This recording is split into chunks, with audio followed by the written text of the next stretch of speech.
आप सभी ये बात सोचते होंगे कि हमारे धर्म में ओम को इतना अधिक महत्वपूर्ण क्यों माना गया है। हर मंत्र की शुरुआत में इसे क्यों लगाया जाता है, इसको जप करने से क्या होता है और इसके जप का क्या विधान है। तो आइए गायत्री गीता के दूसरे अध्याय में हम ओम के बारे में जानते हैं।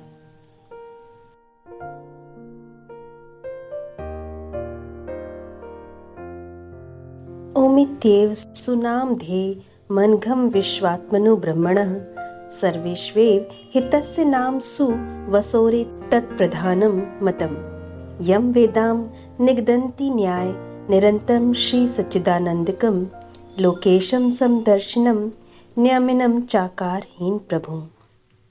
अर्थात जिसको वेद न्यायकारी सच्चिदानंद संसार का स्वामी समदर्शी नियामक और निराकार कहते हैं, जो विश्व की आत्मा है, उस ब्रह्म के समस्त नामों में श्रेष्ठ नाम ध्यान करने योग्य ओम ये मुख्य नाम माना गया है। गायत्री मंत्र के प्रारंभ में ओम लगाया जाता है। ओम परमात्मा का प्रधान नाम है।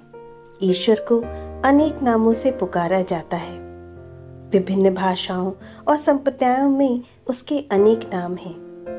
एक एक भाषा में ईश्वर के पर्यायवाची अनेक नाम हैं, फिर भी वो एक ही है।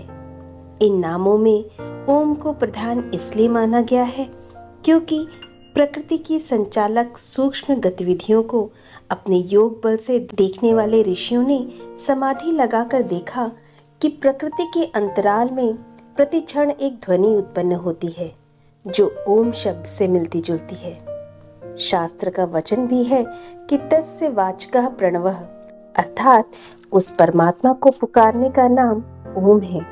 इसी शब्द द्वारा उसे बुलाया जाता है, आवाहन किया जाता है, जप किया जाता है। ओम ही एक ऐसा शब्द है जिसके उच्चारण करने में प्रथम आकार का उद्गम कंठ में होता है, फिर जिह्वा, मूर्धा, तालु आदि स्थानों को स्पर्श करता हुआ होठों के बंद होने पर लय होता है। ओम के उच्चारण से स्वर मंत्र के सभी अवयव तरंगित हो जाते हैं। तंत्र में ओंकार की 7 मात्राएं कही गई हैं: अकार, उकार, मकार, अनुस्वार, ध्वनि, नाद और शांति। प्रथम 3 मात्राओं से ओंकार का स्थूल रूप बनता है। अनुस्वार और ध्वनि सूक्ष्म रूप है, नाद अव्यक्त रूप है और शांति तत्व स्वरूप है। ये 7 मात्राएं क्रमानुसार 7 लोकों से संबंध रखती हैं।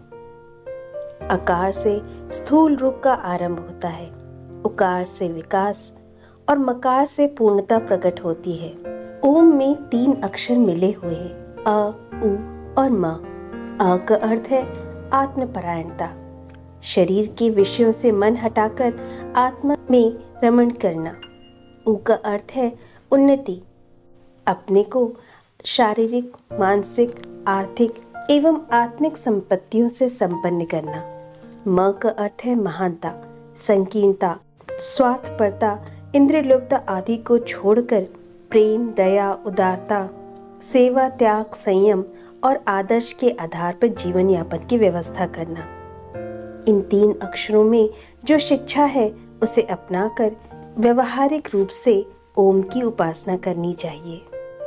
अब हम जानेंगे कि ओम के जप का क्या फल मिलता है। योग दर्शन में एक सूत्र आता है, ततः प्रत्यक चेतनादिगमो भयंतराया भावश्च, अर्थात ओम का विधिवत जप करने से भीतर का ज्ञान हो जाता है और विघ्नों का नाश हो जाता है। किंतु देखा जाता है कि लोग वर्षों जप करते रहते हैं, कई माला रोज फेरते हैं, पर न ज्ञान बढ़ता है, न बुद्धि खुलती है और न ही कष्टों का नाश होता है। शारीरिक रोग और मानसिक विकृतियां उसी तरह बनी रहती हैं। कारण समझने के लिए रामचरित्र का एक प्रसंग पर ध्यान देना होगा, जिसमें एक व्यक्ति प्रश्न करता है कि वो परमात्मा सारे जगत में व्याप्त है, अविनाशी है, चैतन्य है, आनंद का कोश है। ऐसा परमात्मा सभी मनुष्यों के हृदय में निवास करता है। उसमें कोई भी विकार नहीं है। फिर भी संसार में सभी जीव दीन और दुखी क्यों हैं? जहाँ आनंद में ईश्वर हो वहाँ दुख कैसे आ सकता है? तो तुलसीदास जी इसका उत्तर देते हैं, नाम निरूपण नाम जतन से, सो प्रगटन जिमि मोल रतन से। अर्थात वो परमात्मा आवरण से ढका रहता है। उसको प्रकट करने के लिए नाम का निरूपण करना चाहिए और नाम का जतन करना चाहिए, तब वो प्रकट हो जाता है। जैसे हीरा पास होते हुए भी गरीबी दूर नहीं होती, पर जब उसे किसी जौहरी को मूल्य प्राप्त करके लेते हैं तब सारी गरीबी दूर हो जाती है। इसी से जुड़ी हुई एक कहानी है। बहुत पुरानी बात है।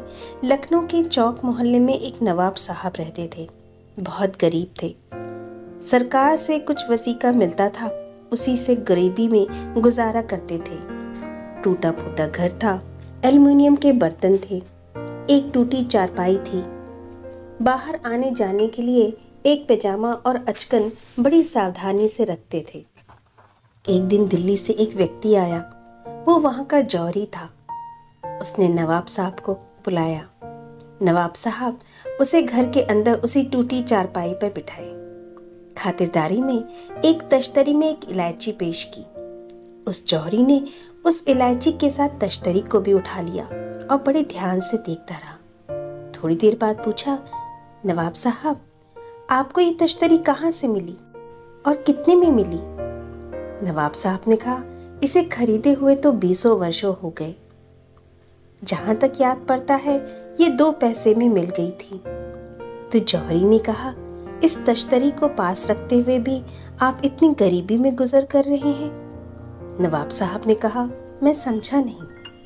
तो जौहरी ने कहा, नवाब साहब, ये तश्तरी बहुत पुरानी है। इसकी कीमत 50,000 रुपये है। आप इसे हमको दे दीजिए। 5,000 रुपये हम अभी दिए देते हैं और बाकी दिल्ली पहुंचकर भेज दूंगा। ये बात सुनकर नवाब साहब चौंक गए। वे सोचने लगे कि इतनी कीमती चीज मैं वर्षों से घर में रखे था और गरीबी में गुजर कर रहा था। दाने दाने को मोहताज था, न मकान ठीक था, न कपड़े, न बर्तन। आज इस तश्तरी की महिमा मालूम हुई तो मेरी गरीबी दूर हो गई। नवाब साहब को शीघ्र ही 50,000 रुपये मिल गए। उन्होंने अपना व्यापार शुरू किया और आज उनके वंशज एक बहुत बड़े व्यापारिक संस्था के मालिक हैं। रत्न का जब तक मोल नहीं किया जाता, जब तक उसे किसी जौहरी को देकर पैसा नहीं प्राप्त किया जा सकता, तब तक मनुष्य की गरीबी दूर नहीं हो सकती। इसी तरह नाम की, मंत्र की महिमा को जानकर जप करना ही पर्याप्त नहीं है, जबकि विधान को भी जानना जरूरी है। यही जानना नाम का जतन है और रत्न का मोल करना है। शास्त्रों ने बताया है कि केवल जप सार्थक नहीं है, उसके साथ कुछ अन्य कर्म भी हैं जिन्हें करना जरूरी है। ओमकार के जप के साथ यज्ञ, दान, तप, ज्ञान, कर्म, भक्ति, आस्तिकता, कर्तव्य परायणता, धार्मिकता, ताल, स्वर, लय, उपासना, साधना, आराधना, तप, स्वाध्याय, ईश्वर प्राणिधान आदि के त्रिगुण जुड़े हुए हैं। गुरु के आदेशानुसार जब जप के साथ त्रिगुण को भी जोड़ा जाता है, तब जप का फल मिलने लगता है और परमात्मा प्रकट हो जाता है। विघ्न, बाधाएं समाप्त हो जाती हैं, दुख दारिद्रता नष्ट हो जाती है और आत्मा में ज्ञान का प्रकाश हो जाता है। इस गायत्री गीता के प्रथम श्लोक में ओम की महिमा और ईश्वर की विशेषता बताई गई है, जिसमें कहा गया है कि ओम ईश्वर का स्वयं घोषित सबसे छोटा नाम है और साथ ही वो परमात्मा न्यायकारी, समदर्शी, अविनाशी, चैतन्य, आनंद स्वरूप, निराकार और विश्वात्मा है।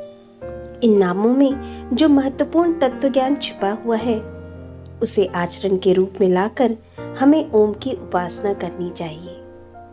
इसके अगले भाग में हम जानेंगे कि महर्षि पतंजलि के अनुसार ओम का जप कैसे एक रोग का नाशक हो सकता है।